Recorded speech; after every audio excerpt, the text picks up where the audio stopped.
No one around me believes we can get worms. Where do they come from and how do they live or get out of the body, and are they bad? I need to explain this. Well, listen, it's really weird. We use the word belief a lot. It's not about belief, it's whether do you know or not know, okay? But some people don't know and wind up believing that there was this really invisible enemy that came to planet Earth in the year 2020 and caused everything. We had to shut down the invisible enemy. They believe that. And they believe that. But paradigm, when they have been around on it.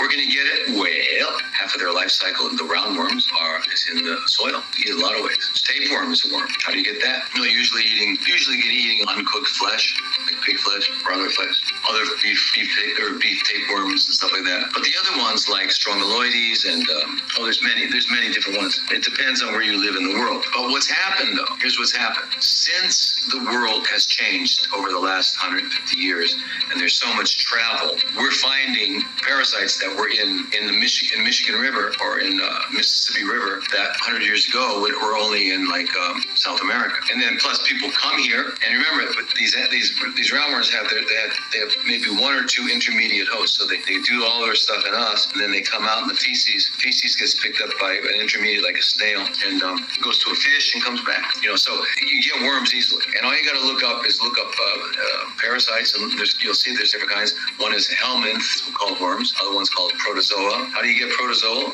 Those are non-worms. But like for example, Clonorchus viverini, which causes cholangiocarcinoma, which is bile duct chronically permitting, comes from eating fish, freshwater fish, uncooked. Anyway, your friends, instead of you don't have to go to any trouble to explain to them. It's not your job to explain to them. If they have a lack in their knowledge, you should tell them that you should look it up and read. Tell them that.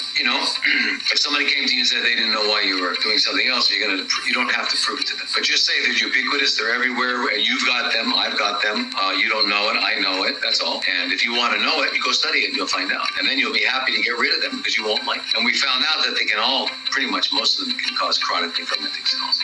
They can cause chronically fermenting cells.